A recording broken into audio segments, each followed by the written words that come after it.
Lo mejor es siempre intentar colocar el que corresponde acá, si no puede tener problemas de compatibilidad. Coloco la memoria, ustedes colocarán, les recomiendo como mínimo 1 GB de RAM, pero posiblemente con 512 levante bien igual. No tiene interfaz gráfica igualmente esta versión. En este caso vamos a utilizar crear un disco virtual. Después podemos ver otras opciones. Y el tipo de disco vamos a utilizar el de VirtualBox nada más. Fíjense que esto soporta formato VHD, que es el que utiliza el producto de Microsoft, que se llama Hyper-V. Todo lo que está montado sobre Windows utiliza este formato VHD. El formato BMDK es el que utilizan los productos de VMware. Toda la suite de VFR utiliza estos. Son distintos formatos para archivos de disco, digamos. Y esto siempre póngale reservado dinámicamente. Esto les cuento más o menos. Un disco virtual en una máquina virtual no es más que un archivo, digamos. O sea, sí, es un archivo que va a ir teniendo un peso de acuerdo a lo que haya instalado dentro de la máquina virtual, y si ustedes colocan archivos dentro de la máquina virtual, actualizan paquetes, lo que fuere. El reservado dinámicamente es lo que se suele utilizar, que lo que hace es, para no ocupar en el host, que en este caso sería mi notebook, para no ocupar mucho espacio inicialmente, digamos, yo acá puedo poner, por ejemplo, acá esto creo que, si no me equivoco, me está por crear de 10 GB el disco, que igual yo lo puedo editar después, pero esos 10 GB no me los va a ocupar, no es que va a generar un archivo de 10 GB. Va a generar un archivo y ese archivo se va a ir expandiendo dinámicamente a medida que la máquina virtual vaya instalando cosas, digamos. Distinto sería, si yo coloco tamaño fijo, el tamaño que yo coloque para el disco virtual se va a abastecer totalmente. Si yo coloco 300 gigas, esto se va a demorar un rato, pero va a escribir, va a llenar de ceros un archivo de 300 gigas. Y básicamente la gran diferencia que hay entre utilizar estos dos métodos es que, obviamente, el reservado dinámicamente ocupa menos espacio inicialmente. Yo simplemente tengo que mantener el control de lo que está consumiendo mi máquina, el tamaño de espacio que está ocupando. Y si yo acá coloco 20 gigas pasaría a ser el límite de la máquina virtual. O sea, yo ingreso a la máquina virtual va a ver que tiene un disco de 20 gigas, pero realmente en mi notebook no va a estar ocupando todavía ese espacio, sino que cuando esté lleno, ahí recién yo veré que está ocupando 20 gigas.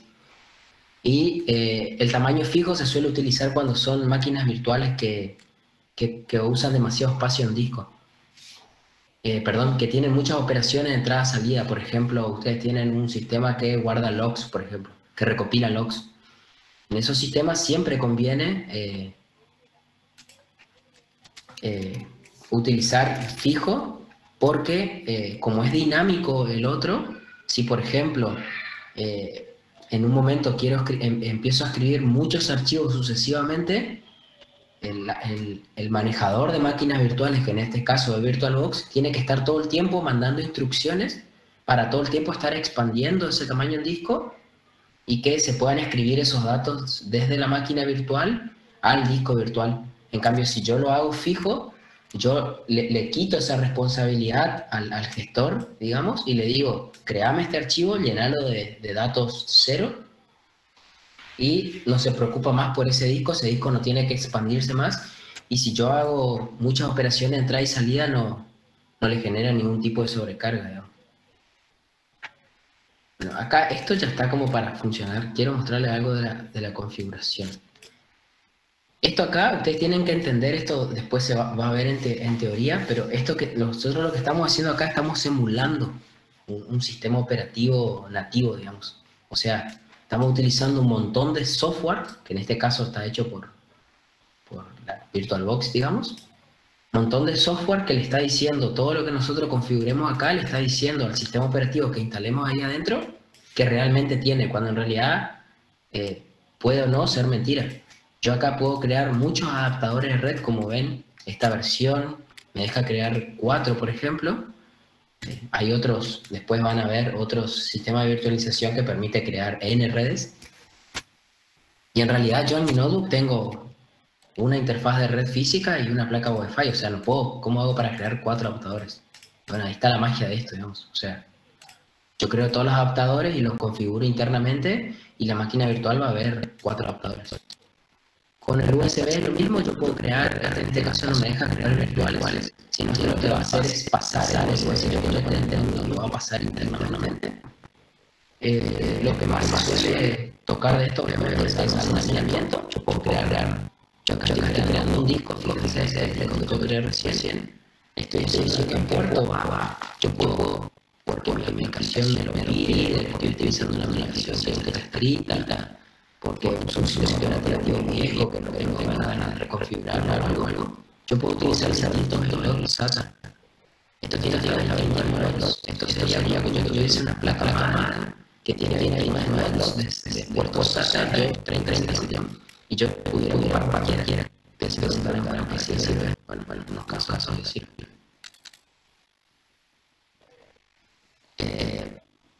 Que es un puerto SATA. Puerto SATA es un puerto serial es el SATA para es el cable que conectas a un disco en el que se transfieren los datos de almacenamiento.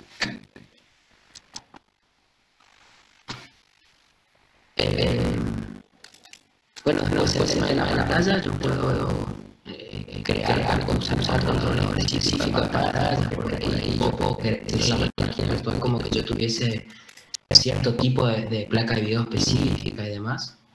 Y acá yo puedo conectar o desconectar unidades ópticas, puedo conectar y desconectar el disco, puedo hacerle creer que tengo un disquete puesto, puedo hacer muchas cosas.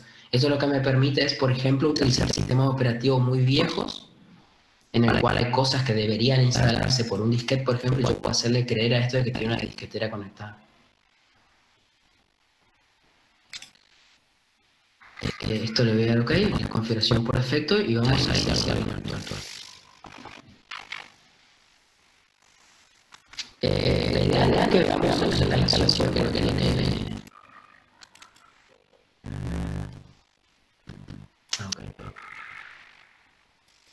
Acá lo que pasó fue esto, solo se voy a mostrar de afuera, no de acá. Entonces más se entiende mejor. Acá la máquina virtual lo que está haciendo es enciende y no ve que tenga nivel y medio para instalar el sistema operativo.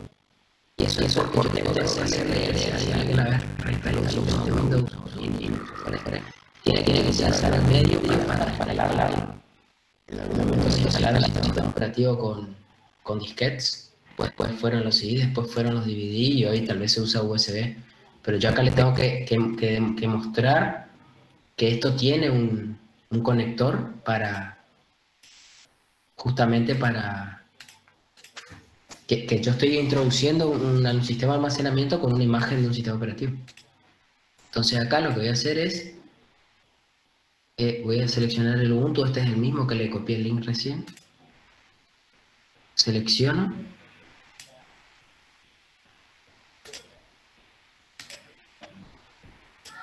Me parece que ahí ya está.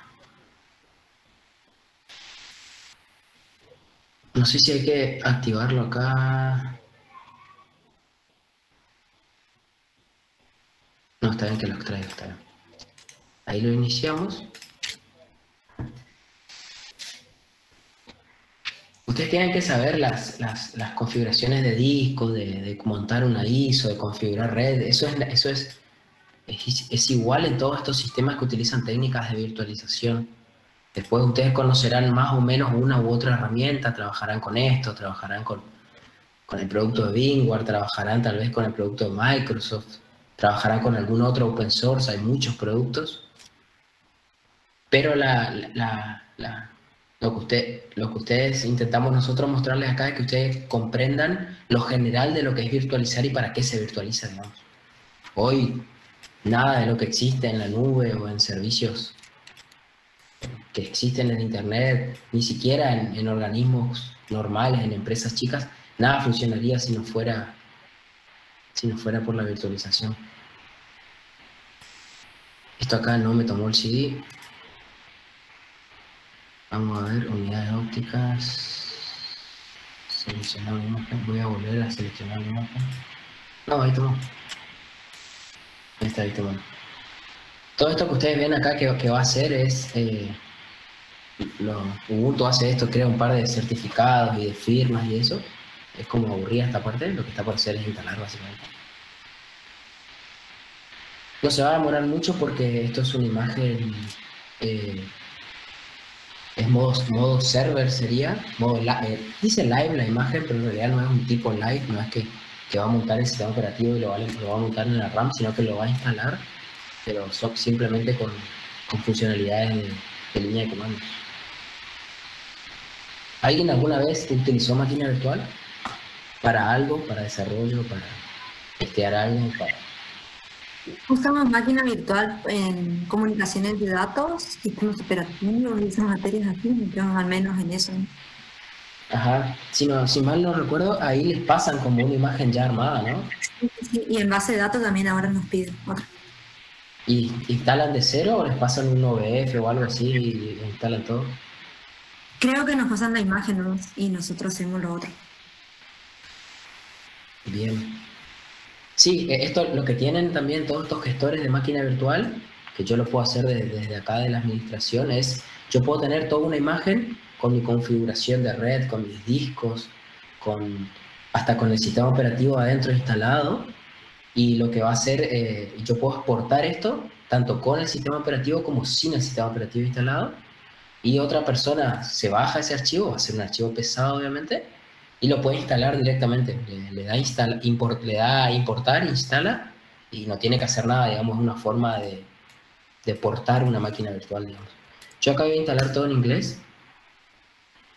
Esto acá le digo que salga sin actualizar, porque esto va a intentar conectarse a los repositorios y actualizar los paquetes, simplemente para que tarde menos. Estoy dando todo ok. Acá me está preguntando, esto se va a ver chico, no hay forma de agrandarlo porque esto todavía no tiene controladores de video. Acá lo que me está preguntando es cómo quiero manejar los discos internamente en Linux.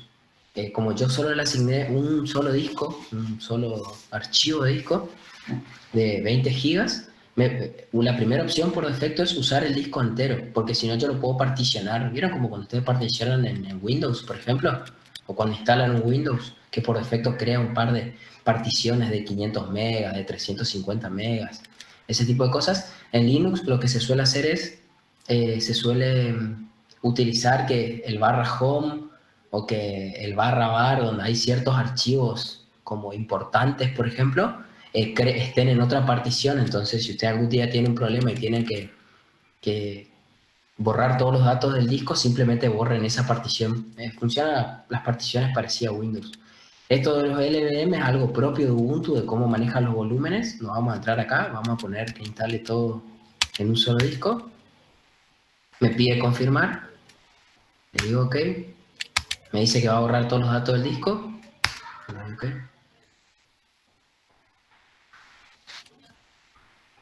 Acá vamos a ponerle usuario Sati, el servidor redes 2020. Este usuario que ustedes estén poniendo acá en el primer slot, digamos, esto es propio de Ubuntu, ¿no?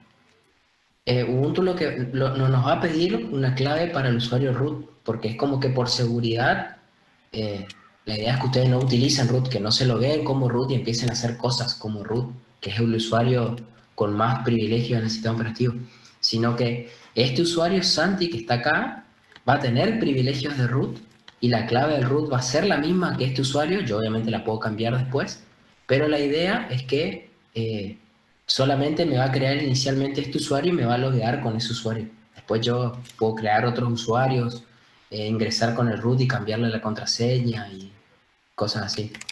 Acá pongo una password fácil cualquiera. Le doy OK. En este caso, para que nos puede servir para clases futuras, voy a ponerle que instale el OpenSSH Server.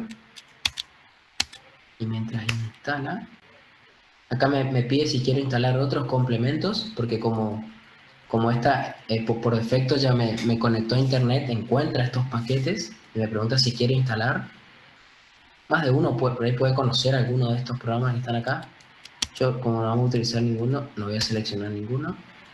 Y ahí ya empieza la instalación. Esto es bastante rápido igual. Deberíamos ir al recreo ahora. La idea era, armamos esto con Rodri así para que mientras esto se instale y no estar viendo cómo gira la barra. Pero como la clase empezó más tarde, tal vez continuamos y ganamos tiempo más adelante. No hay recreo, entonces. No, sí va a haber, pero todavía el horario no nos permite. Una pregunta, profe. Sí. Si yo tengo el sistema operativo Ubuntu de base, ¿cuál otro tengo que instalar? Y a vos te va a servir instalarte un Windows 2008 server, o puedes instalar un Windows 10 también y te va a servir como para tener los dos sistemas operativos y poder hacer las prácticas. Ah, perfecto. Gracias. Obviamente todo lo que veamos ahora desde la consola de Linux, vos lo vas a poder hacer desde tu terminal nomás.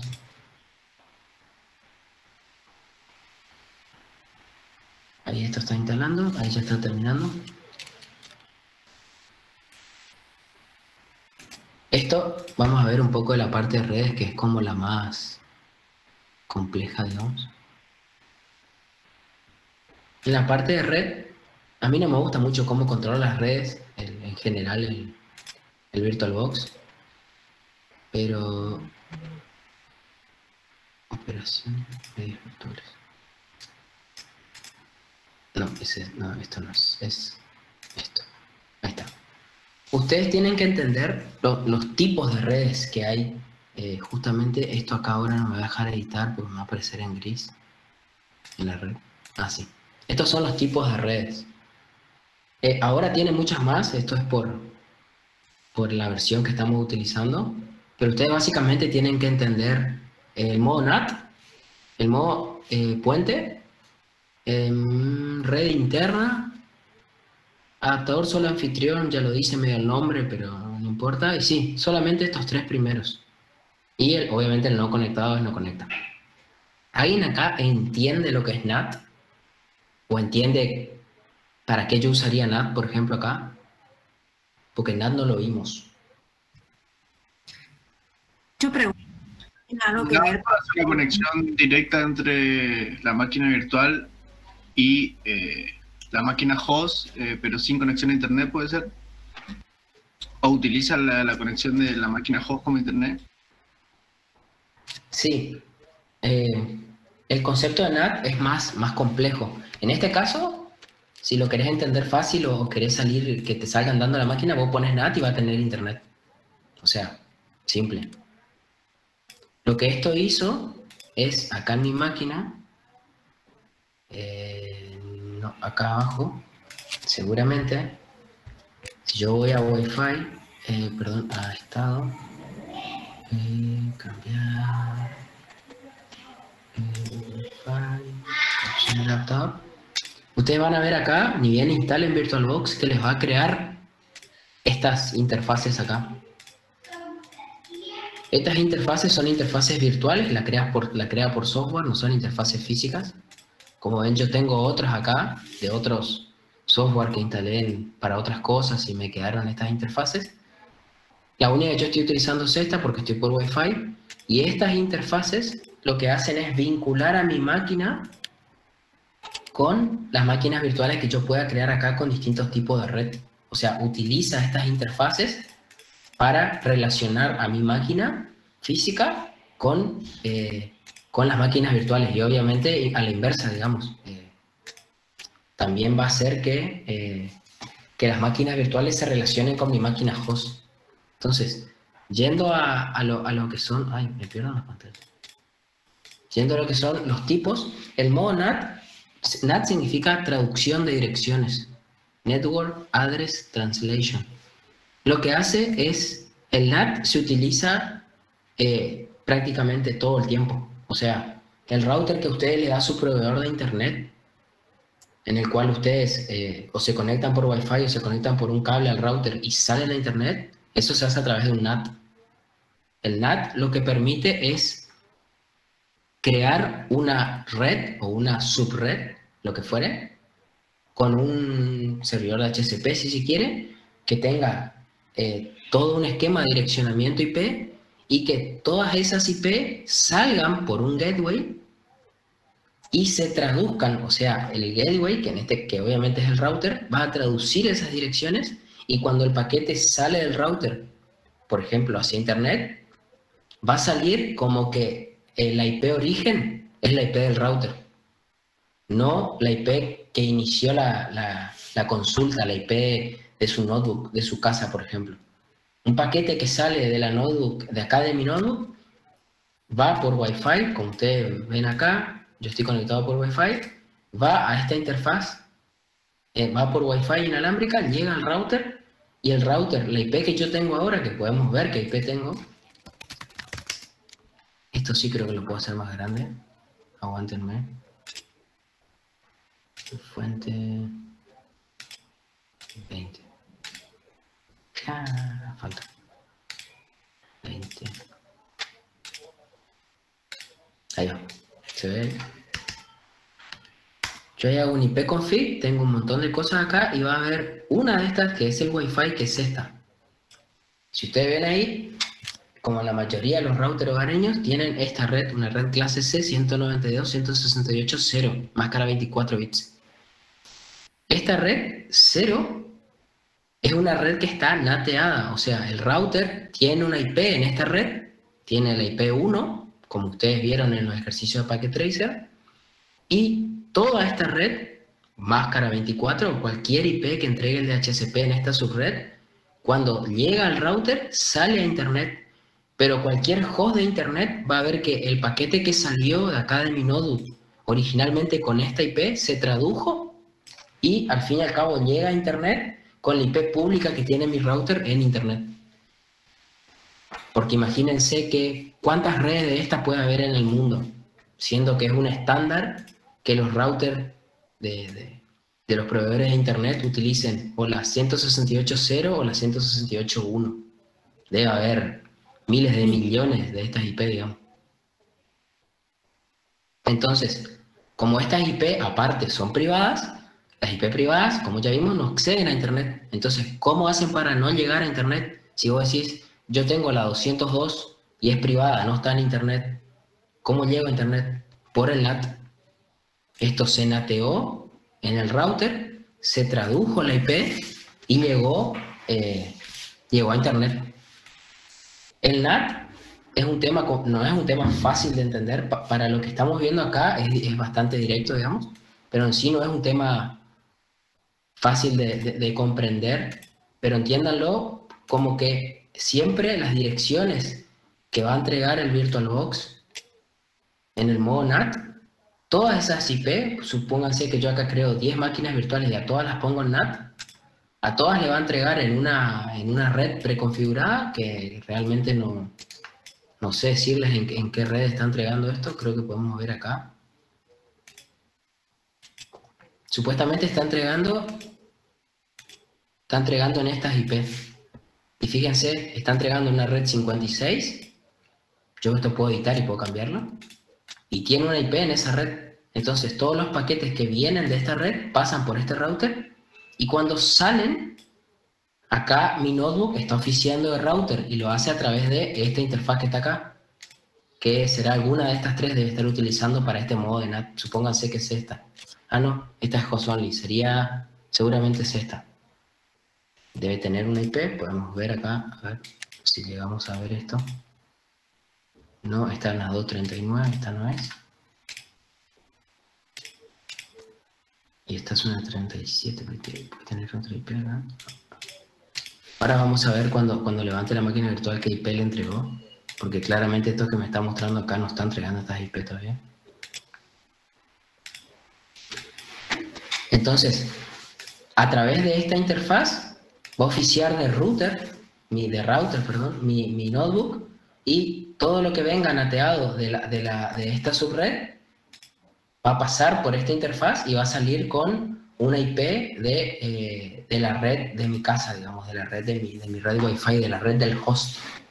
Eso es una red nateada. Se traducen las direcciones y básicamente... Sí.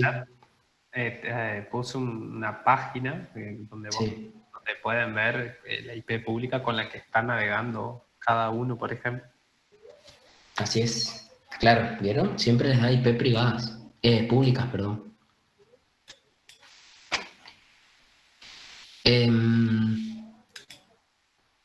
Entonces sirve básicamente para poder salir a Internet. Si no, sería imposible que todos los dispositivos que existen en Internet salgan a Internet.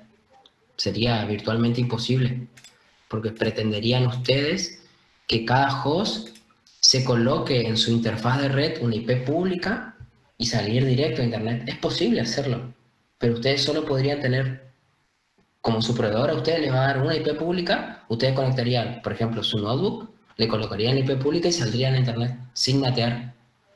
Pero ¿y qué pasa si después quieren conectar su teléfono, quieren conectar otra notebook, su PC, la tele, el lavarropas? ¿Qué hacen? No pueden. Entonces, sí o sí tienen que crear una subred que esté nateada y que salga a través de estas IPs públicas que tiene en la otra interfaz. El router tiene estas interfaces pegadas, digamos. Luego está el modo puente, que lo único que va a hacer es deja de natear y va a alguna de estas interfaces que creó virtuales acá, que es la interfaz del host, y le dice al host, sale la consulta por alguna de estas interfaces, se mete en la misma red del host, que en este caso, en mi caso, en la mayoría de los casos de ustedes, va a ser una red que le está dando su router de su proveedor de internet, va a salir a esa red, y en esa red va a buscar una IP, si tuvieran, por ejemplo, DHCP activado, va a buscar una IP ahí, y su máquina virtual va a terminar teniendo una configuración de su misma red. Si yo a esto lo pusiera en modo puente, a este Ubuntu que maldito no termina de instalar, tendría una IP en este rango, en el rango 192.168.0. ¿Qué logro yo con esto? Yo logro que puedo tener una máquina virtual que no me tengo que estar preocupando que va a tener otro rango de IP y que está nateando y bla, bla, bla. No, yo levanto la máquina virtual y la máquina virtual tiene una IP en mi red y es un host en mi red. O sea, es como si yo tuviera otro dispositivo conectado al Wi-Fi de mi casa. Tiene una IP en mi red. ¿Qué significa? Que si ustedes están programando con un framework en su notebook y luego levantan virtualizada una base de datos, por ejemplo, para probar que su aplicación se conecta a la base de datos, su base de datos se conecta, toma un IP, por ejemplo, una IP 192.168.200, y ustedes en su aplicación le dicen la base de datos está en el 0.200. Si no, ustedes de su red no podrían llegar a una red nateada. Profesor, le pregunto. Sí. No quiero sonar muy tonto lo que le pregunto, pero le voy a preguntar. No, preguntarle. Por ejemplo, entonces, con ese criterio, nosotros, por ejemplo, teniendo una máquina virtual, Sí. digo porque nunca lo hice, por eso pregunto. Ajá. ¿Podríamos acceder a Internet desde nuestra máquina virtual? Sí, así es. Ah. Sí, porque si utilizas modo NAT, te va a dar una IP interna gestionada por el VirtualBox, va a natear la red, va a llegar hasta tu notebook o hasta tu máquina, hasta lo que vos estés utilizando como host. Y ahí, si tu host tiene internet, tu máquina virtual va a tener internet. ¿Se entiende? Porque es como que, ¿se acuerdan cuando vimos puerta de enlace predeterminada? Que hacíamos una ruta a la 0000/0. En una red nateada, la default gateway, o sea, esa ruta de enlace por defecto, puerta de enlace por defecto, va a ser el gateway de esa red nateada. O sea, volvemos a acá, que estábamos viendo la configuración de la red, que si mi notebook, mi host está tomando esta IP, cuando una máquina virtual salga a internet, va a llegar a esta IP, y a través de esta IP, como yo en mi notebook tengo otra puerta de enlace predeterminada, va a llegar al router de mi casa, y del router de mi casa sale a internet. Así sería el mecanismo, el orden, digamos, del envío. Lo mismo podrías tener internet, y tendrías realmente, si utilizas el modo adaptador puente. El modo adaptador puente le va a dar esta misma configuración que me está dando a mí, y si yo en mi host tengo internet, vos en la notebook vas a tener internet, porque simplemente te va a dar la misma configuración con otro IP nomás. te va a dar la misma puerta de enlace predeterminada, te va a dar el mismo DNS, etc. Y un modo que lo vamos a practicar, me parece que en algunos de los parciales se pide si llega a haber ejercicios de máquinas virtuales. Ahora con esto de que no estamos en el laboratorio, no sé cómo haremos. Se suele utilizar la red interna. En la red interna es muy parecido al NAT, o sea, en realidad no tiene nada que ver con una red NAT, pero es parecido en el sentido de que hay un servidor de HCP gestionado por el VirtualBox.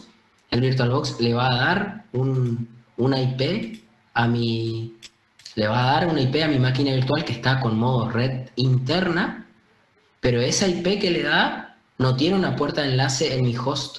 O sea, esa red muere ahí adentro. Esto sería como que ustedes tomen, no sé, 5 PCs y a todas le conecten a un switch. Todas las IP, si ustedes prueban ping, todas las IP van a tener ping entre ellas. Pero ustedes nunca salen a otra red, nunca llegan a ningún router que les permita llegar a otra red. Sí, perdón. O sea que si yo tengo... No, usted, perdón, me interrumpí. Pero si yo tengo 3 máquinas virtuales de configuración interna, entre las máquinas virtuales va a haber ping, pero las máquinas virtuales no va a tener ping contra una virtual. Exacto, porque el host no va a tener ninguna de estas interfaces que vos ves acá, no va a tener ninguna de estas en esa red. Ah, claro, como que VirtualBox crea una red privada para ella, para todas las máquinas virtuales, ¿no? Exacto. Exacto. Sí, esto se usa, por ejemplo, en la red interna. Si ustedes, no sé, imagínense que quieren probar un antivirus y dicen, a ver, yo quiero ver si es copado el antivirus que me quieren vender. A mí Rodrigo Salazar me quiere vender un antivirus. Bueno, vamos a ver si es bueno. Me creo 2 máquinas virtuales, los pongo en modo red interna y le instalo un ransomware, por ejemplo, a una de las máquinas virtuales para ver si el antivirus soporta que el ransomware me encripte todo el disco.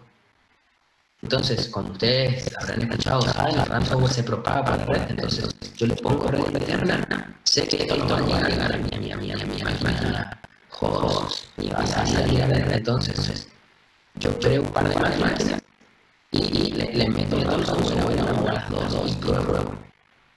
Hago un testing, digamos.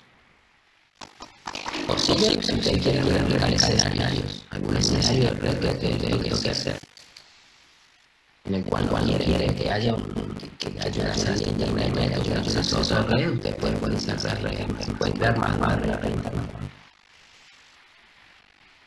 Y nunca utilicé esta, porque no suelo hacer, pero supongo que está adaptado a la solución, me va a crear la puerta hasta la interfaz de red virtual de la máquina virtual, solamente va a llegar a mi host. Va a haber como una comunicación entre los dos, pero posiblemente no salga el internet, no se vea con otra máquina virtual.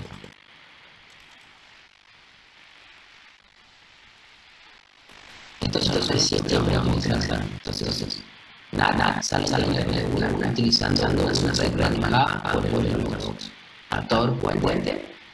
Yo estoy vinculando la interfaz de red de la máquina virtual con la interfaz de mi host.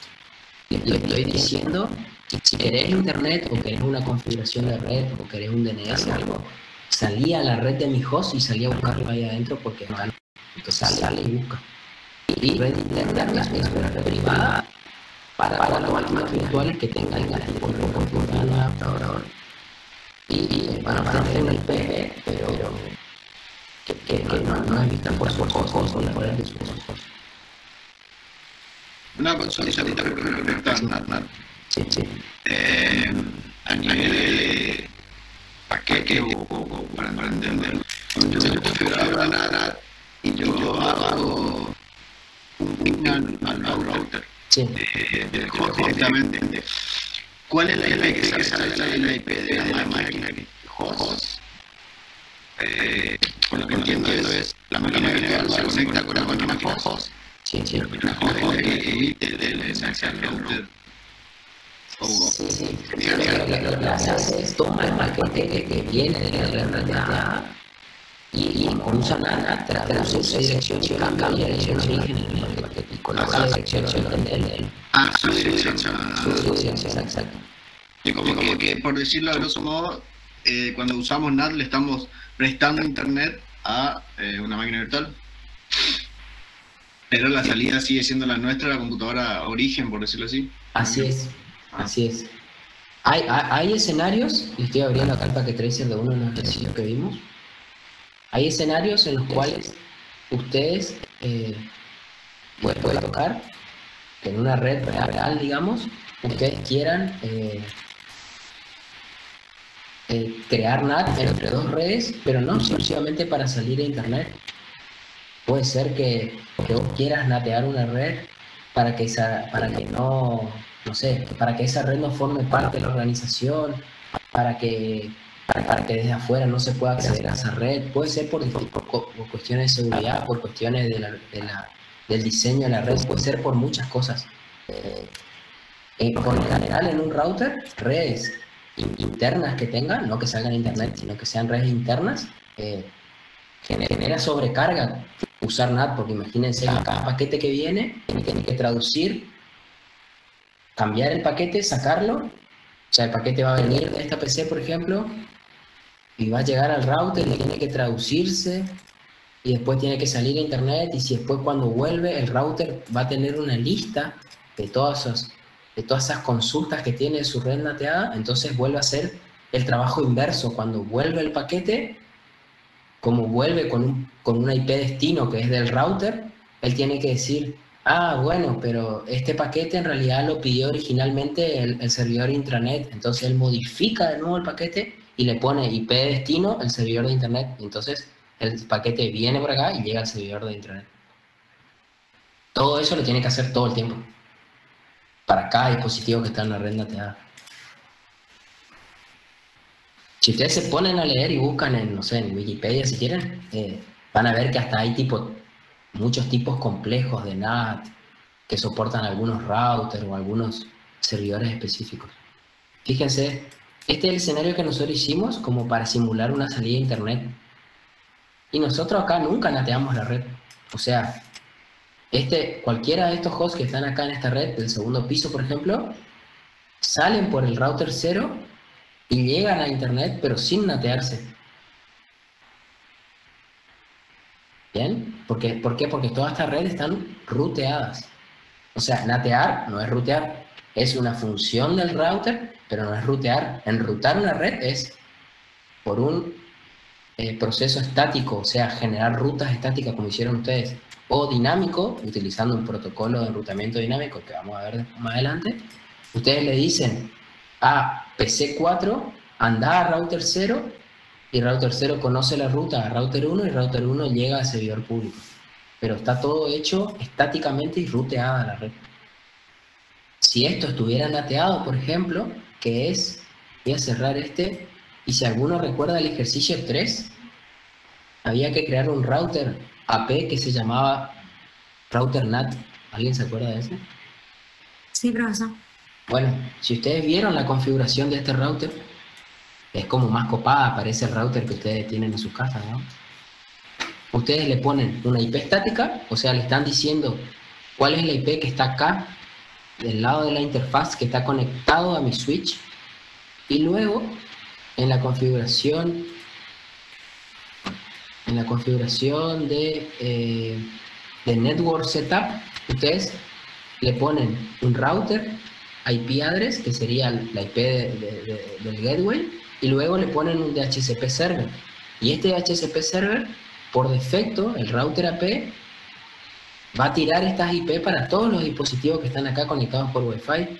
Pero estos dispositivos, esta red está nateada. Fíjense que ustedes no están creando rutas, no lo están haciendo, para que este router AP salga a internet, por ejemplo, o al menos llegue hasta router 1. Ustedes no lo están haciendo.